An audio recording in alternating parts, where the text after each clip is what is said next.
Yo, what is good, YouTube, and welcome back to another JC2K video. In today's video, we're going to be building the best team possible for under 500,000 MT in NBA 2K22 MyTEAM. Before we hop into this video, if you haven't already, make sure you hit that subscribe button. Help me push towards the 5,000 subscriber mark on the channel. We've been growing pretty consistently recently. I really do appreciate all the recent support. I upload every single day. Would really appreciate it if y'all do subscribe. Less than 500 away from that goal. Would love to hit it within the next month or two.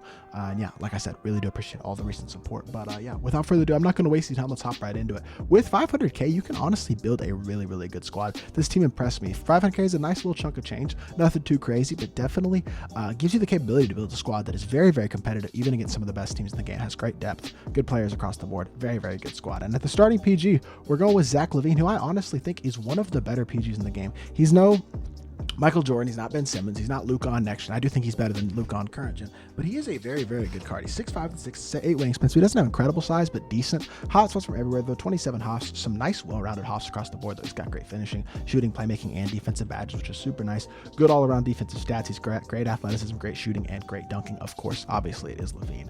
And then LaVine release on very quick, I would say, is very similar to the Trey Burke base that like T-Mac and DeMar DeRozan, guys like that have. It's a very good release for sure.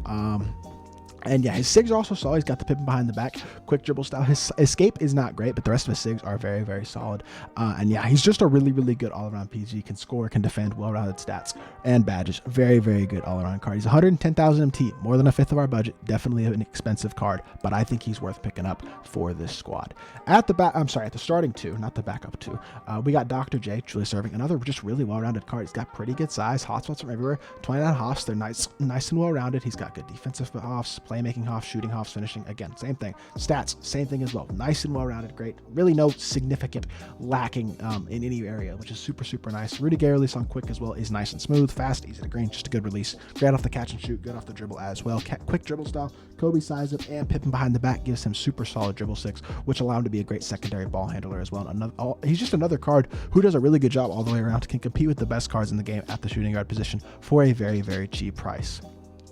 At the three, we got Danny Ferry, who I think is probably the best Galaxy Opal card in my team right now. Really good all-around card. He's 6'10" with a 7'5" wingspan, hotspots from everywhere, so he's got elite size, great hotspots, really solid badges as well, elite shooting badges, but also fast twitch posterizer, handles for days, quick first step, quick chain, unpluckable bullet passer, and probably the 4 best defensive hops in the game as well, which is super nice. Not a ton of defensive hops, but the ones he has are super valuable, and he's a super complete card as well. Doesn't need many badges. Limitless takeoff's really the only one that I think jumps out as a badge to add. He's got great speed for a small forward, elite shooter, obviously, great dunker as well, and a super solid all-around defender.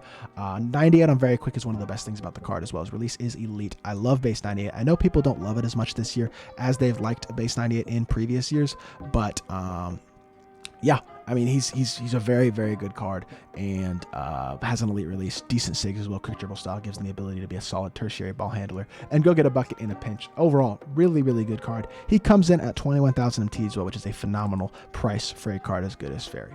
At the starting four, we got Nate Thurmond, who I think is one of the best power forwards in the game, one of the most complete power forwards in the game. He's got really good size, hot spots from everywhere. 33 hops include fast twitch, limitless takeoff, posterizer, catch, corner, limitless spot up, and sniper, as well as quick first step, and literally every single defensive hop in the game. Defensive stats and rebounding is also incredible. He's got really good speed for a power forward, great shooting ability, and is an elite interior player with both his dunking and his post game.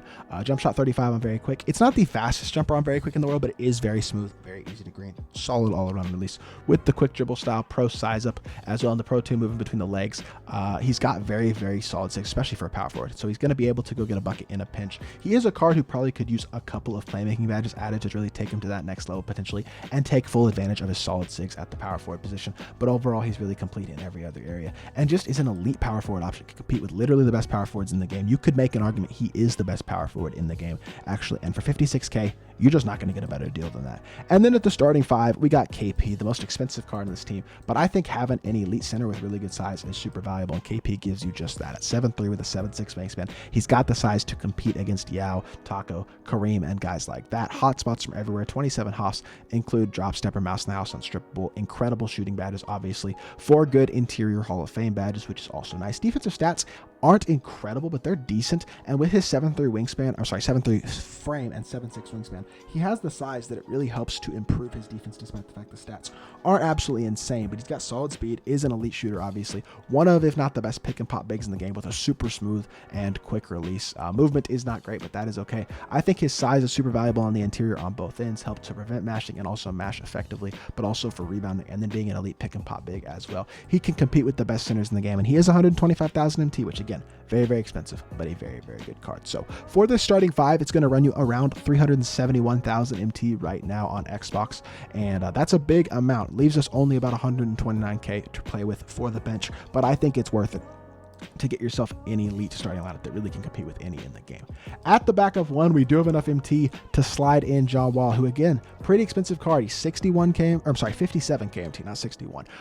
So that is pretty expensive, I will admit. That's a good chunk of our last 129K, but it works out beautifully, as y'all will see in a second. And he is 6'4" with a 6'9" wingspan, so maybe not incredible size, but hot spots from everywhere. 34 hops, incredibly well-rounded Hall of Fame badges as well. Obviously, he's stupid fast, an elite shooter, elite dunker, and elite defender. Has borderline invincible stats in all the important areas, which is super nice.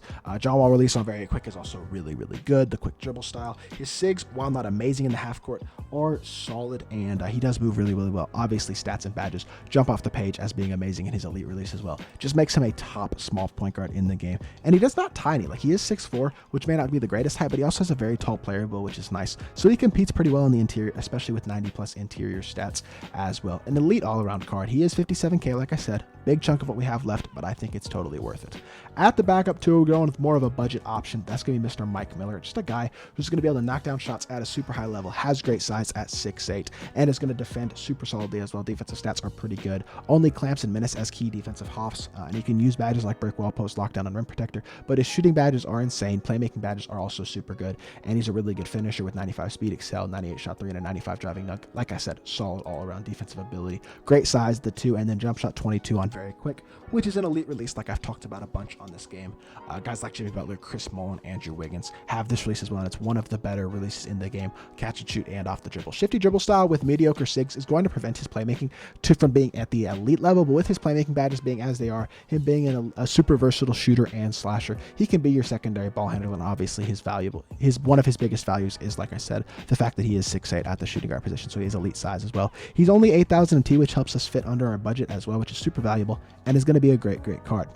At the 3, we got Shane Battier, a card I've talked about pretty consistently recently. He's been in all of these squad builders, and the reason for that is because, for one, he's got really good size, hot spots from nearly everywhere. 18 hops include catch, corner, limitless spot up, sniper, quick first step, but then incredible defensive badges, and his elite defense on the perimeter and the interior. The badges like pogo stick, post, lockdown, rim protector, and intimidator, in addition to the defensive badges. The perimeter defensive badges is super valuable. He's also got 90 speed and excel, a 93 shot 3, a 93 driving dunk, and he's got a super solid release. Jump shot 40 on very quick, is smooth, fast, easy to grain. Really solid catch and shoot jumper. SIGs aren't amazing, but the shifty dribble style at least gives him an opportunity to make some plays, especially with handles for days and being a great slasher in a pinch. But this card is going to be one of the best perimeter defensive and honestly interior defensive locks in the game. He's super versatile, and having a lock like that off the bench is crazy valuable, especially for only 3,000 MT.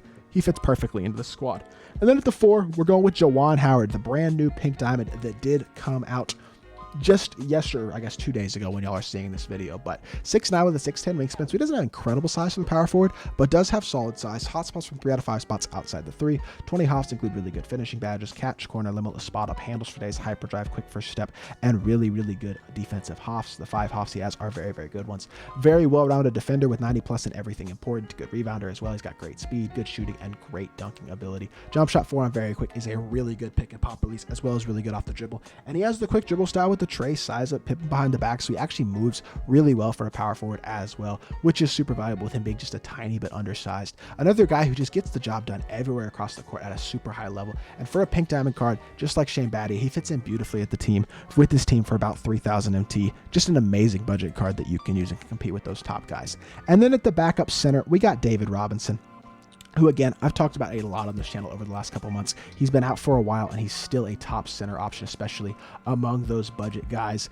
And yeah, he's 7'1" with a 7'5" wingspan. Hot spots for both corners. 19 hops include drop step or post spin, catch, corner, quick first step, and really, really good all-around defensive stats on the interior and the perimeter. Interior defensive stats are elite. He's got good speed, good shooting, great dunking, has really good size at 7'1" at center, which is going to allow him to compete against those top expensive centers who are also super tall. And then the D-Rob release on quick, which I've talked about a million times on this channel, is one of my favorite big man releases in the game. It's just so smooth, so consistent, and so easy to green. Really, like I've said, looking forward to Dark Matter D-Rob with his release on very quick, better movement and better stats and badges, because he will be one of the best power forwards or centers in the game, if not the best, especially at that power forward position. But right now, this is going to be an absolutely elite backup center option who can compete against the top guys in the game. He's going to cost 50,000 MT, which uses up the vast majority of the rest of the MT we have, but we still come in under the 500,000 MT limit. This team is going to cost you about 492,000 MT on Xbox currently.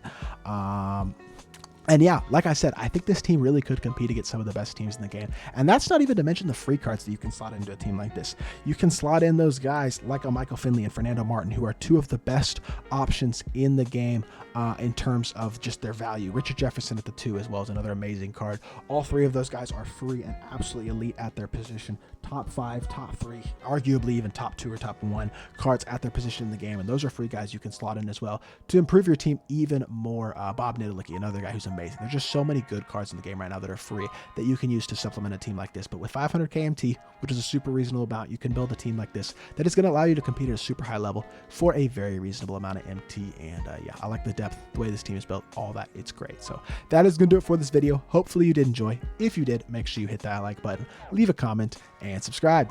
I'll be back with 2K content very, very soon, and I appreciate y'all. Peace.